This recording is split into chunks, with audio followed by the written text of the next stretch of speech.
ओम शांति। आज प्यारे मीठे बाबा के मुरली मंथन की डेट है 19 फरवरी 2024। तो आज मीठे बाबा अपने बच्चों से कह रहे, मैं सदा वाणी से परे हूँ। मैं आया हूँ तुम बच्चों को उपराम बनाने। अभी तुम सबकी वानप्रस्थ अवस्था है, अब वाणी से परे घर जाना है। भगवान कह रहे, मैं सदा वाणी से परे हूँ क्योंकि निराकार है ना, आत्मा रूप में है। भल उनके आगे परम लगा हुआ है, लेकिन सोल है ना, साइलेंस। तो वाणी से तो परे, इसलिए बाबा कहते तुम्हें भी शरीर में रहते वाणी से परे, अर्थात व्यर्थ वाणी से परे जाना है। क्योंकि कहते हैं ना कि क्योंकि कहते हैं कि दूसरे की छांव में खड़े होकर तुम अपनी परछाई खो देते हो। अपनी परछाई बनाने के लिए तुम्हें स्वयं धूप में खड़ा होना पड़ेगा। तो धूप, यहाँ पे किस धूप की बात हो रही है? तो ज्ञान सूर्य के धूप, उनकी छैया, ये है मुरली। इसके छांव में खड़े होना, बस अपने आप वैल्यू बढ़ती जाती है। और हम व्यर्थ वाणी से अपने आप उपराम होने लगते हैं। प्रश्न, अच्छा पुरुषार्थी स्टूडेंट किसको कहेंगे? उनकी निशानी सुनाओ। मुख्य निशानी। तो अच्छा पुरुषार्थी स्टूडेंट वह है जो अपने आप से बातें करना जानता हो, सूक्ष्म स्टडी करता हो। पुरुषार्थी स्टूडेंट सदा अपनी जांच करते रहेंगे कि हमारे में कोई आसुरी स्वभाव तो नहीं है, दैवी गुण कहाँ तक धारण किए हैं। वह अपना रजिस्टर रखते हैं कि भाई भाई की दृष्टि सदा रहती है, क्रिमिनल ख्यालात तो नहीं चलते हैं। ओम शांति। रूहानी बच्चों प्रति जो भी वाणी से परे जाने के लिए, गोया घर जाने के लिए पुरुषार्थ कर रहे हैं। क्या बोले बाबा?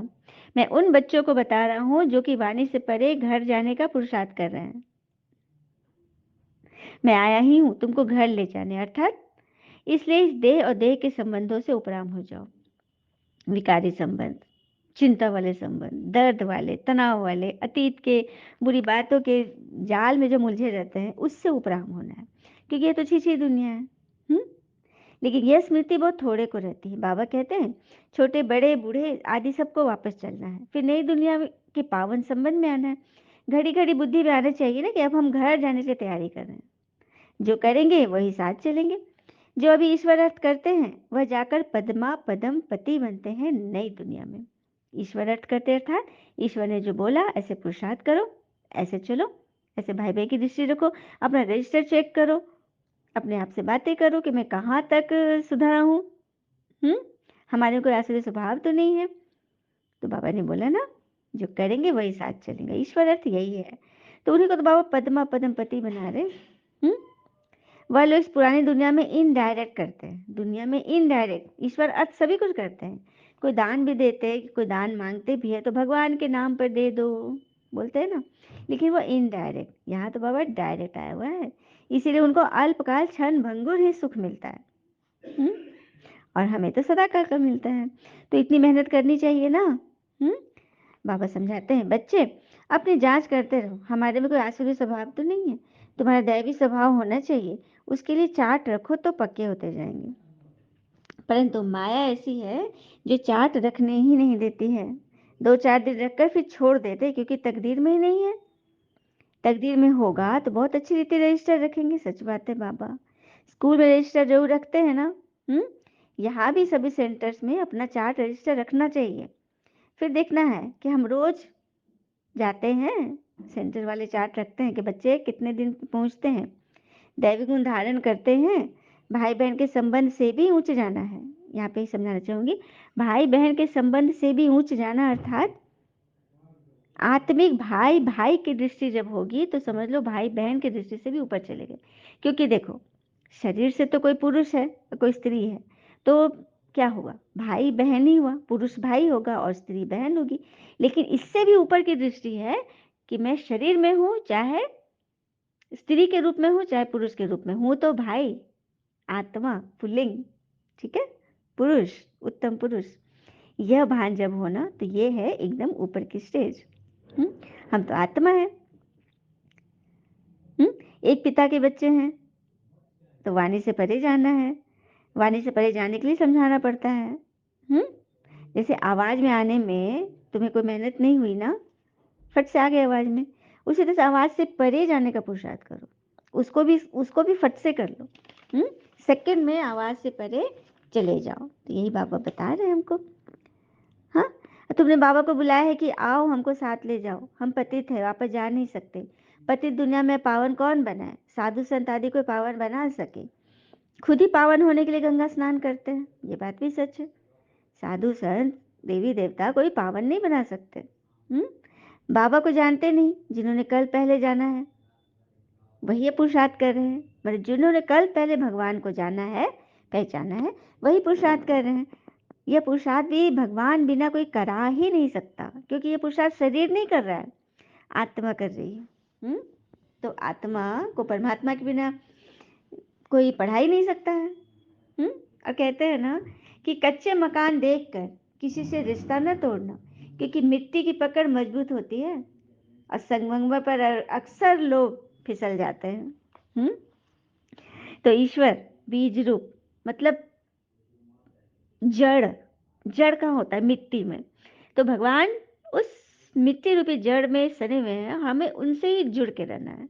और कहते हैं ना, कभी कभी हम लोग सुनते हैं कि जब आजकल के बच्चे जो खाली पैर नहीं चलते, टाइल्स पर चलते हैं, और गांव के बच्चे एकदम, और गांव के बच्चे जो मिट्टी पर चलते हैं तो उनके पैर ज़्यादा मजबूत होते हैं, और उनकी इम्यूनिटी भी बहुत स्ट्रांग होती है, क्योंकि वो लोग हवा पानी धूप सब कुछ लेते रहते हैं, एकदम सोफिस्टिकेटेड नहीं होते हैं।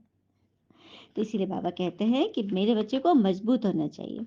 हाँ, लेकिन बाबा ने ये भी बोला कि जो स्कूल में आने वाले नहीं होंगे, उनको याद भी नहीं आता है कि हमको पवित्र बनना है। मतलब ये उनको उनका उनका चैप्टर ही नहीं है, सब्जेक्ट ही नहीं है पवित्रता का। हाँ, क्योंकि उनको आना ही नहीं है।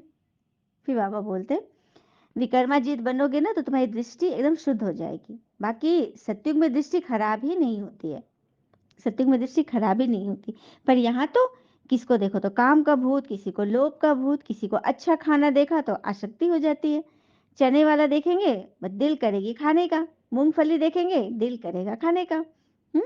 और फिर खा लिया, यदि कच्चे पक्के हुए तो उसका असर भी पड़ जाता है, बुद्धि ही भ्रष्ट हो जाती है।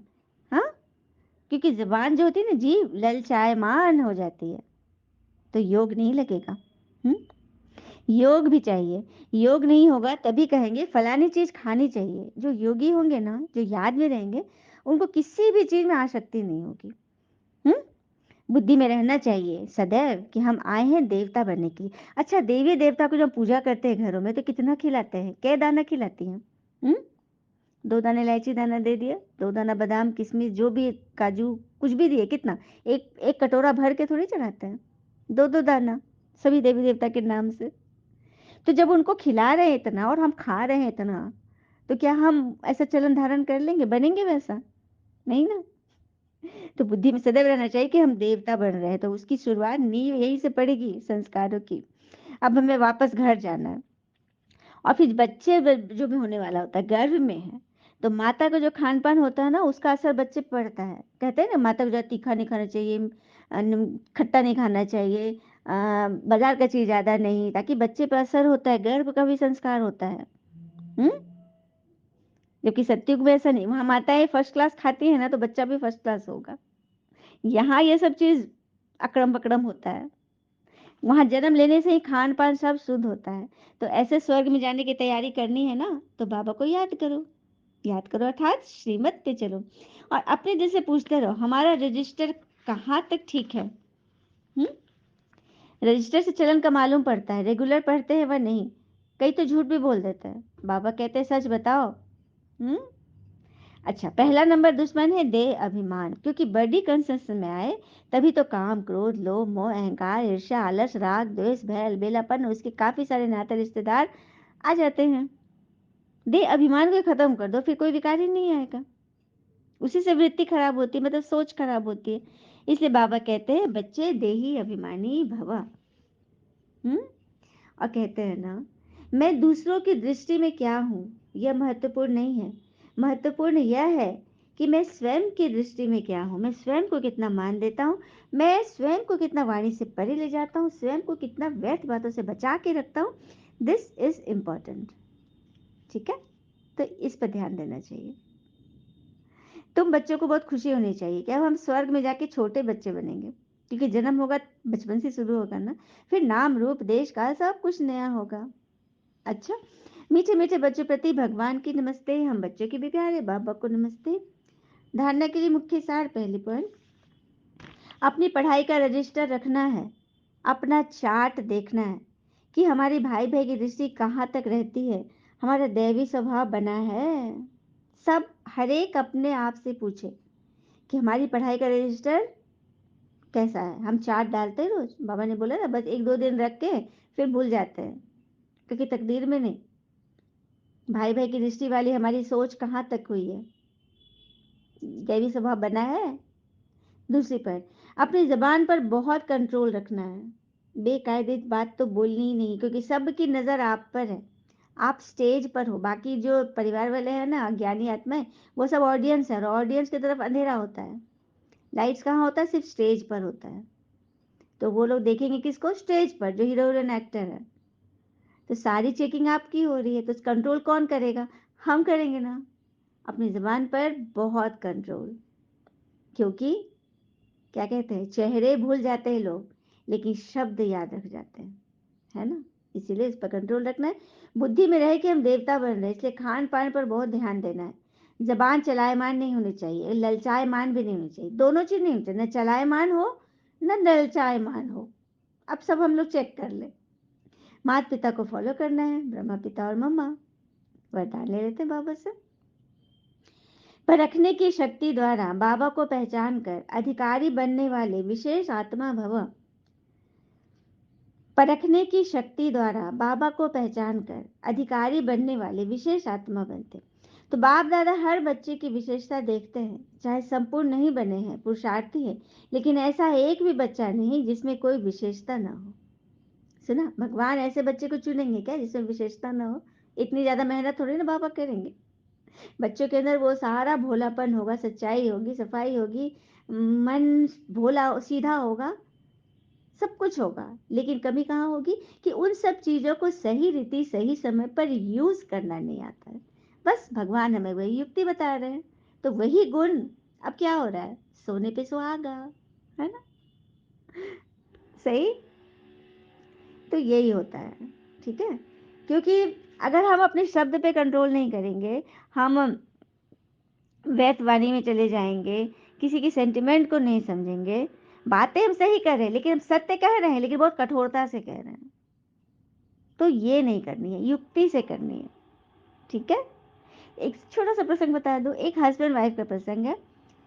एक बार एक हस्बैंड के, मतलब एक रूम में एक ट्रेडमिल ट्रेडमिल होता है ना, इस पर लोग चलते हैं, खूब भारी सा होता है, बड़ा होता है। तो वो एक जगह ऐसे जगह रखे थे जो उसको हमेशा लगता था कि इसको सीढ़ी खिड़की के पास रखेंगे ना तो अच्छा लगेगा, वहाँ पे स्पेस भी ज़्यादा है।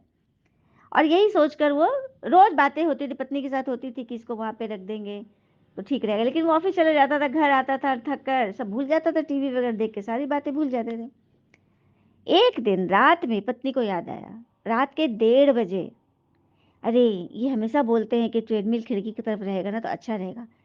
तो नींद खुल गई उसके, तो क्यों ना आज मैं वो काम कर दूं, मेरे हस्बैंड कितना खुश होंगे। और वो चुप्पे से उठी और जाके अकेले उस रूम में जाके ट्रेडमिल उतना भारी को खुद से ही खींच खींच कर, कितना टाइम लगा होगा, खिड़की के पास कर दी और आकर सो गई।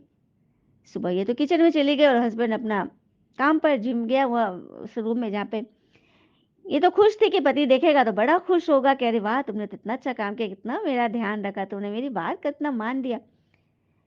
अचानक सुबह के समय ये किचन में थी, पति की जोरदार आवाज आई उसके नाम पुकारने की। ये दौड़ कर गई आंचल पे हाथ पोंछते हुए, तो ये क्या किया तुमने? तो क्या हुआ? ये ट्रेडमिल तुमने किया? यहाँ पे खिड़की की तरफ डांट कर बोल रहा है। ये बोली, हाँ हाँ मैंने किया है, पता है रात के 1:30 बजे मुझे नींद खुली तो मैं सोची कि आपको मन था ना खिड़की के पास, तो मैंने आपको आपके लिए कर दिया। बोलता, चलो मेरे लिए किया है, लेकिन गड़बड़ कितना की। अगर तुम अकेले सब कुछ कर रही थी और तुम्हारे कमर का दर्द हो जाता, तुम कुछ और चीज हो जाती तो कितना प्रॉब्लम होता। जी भर के डांटा और ये पत्नी की आंखों से टप टप आंसू गिरने लगे।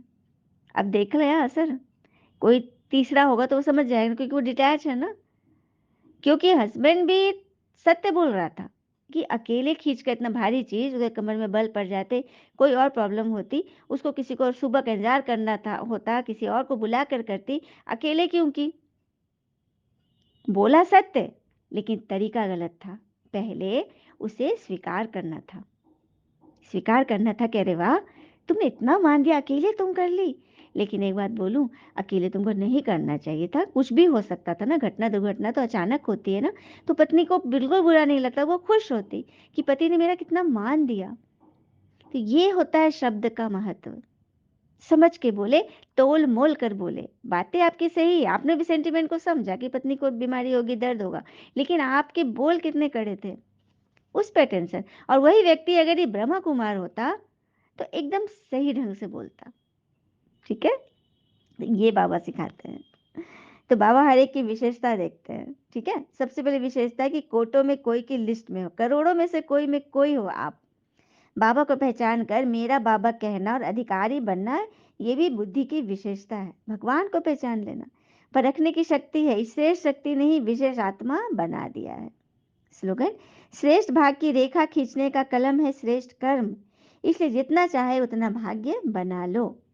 श्रेष्ठ भाग्य की रेखा खींचने का कलम है श्रेष्ठ कर्म, और श्रेष्ठ कर्म सिखाने वाले में श्रेष्ठ श्रेष्ठ बाबा, शिव बाबा, जो हमें रोज रोज मुरली सुनाते हैं, समझाते हैं, रटाते हैं, धारणा कराते हैं, हाँ, गुट्टी पिलाते हैं, ताकि हम बच्चे शेष भाग की रेखा की खींचने की जो कलम है, उससे अपना लंबा से लंबा भाग्य बना ले। अच्छा, ओम शांति। शुक्र है मुझे बाबा, वो बाबा के प्यारे प्यारे बच्चे, आप सबका जीवन सदैव शुभ हो। ओम शांति।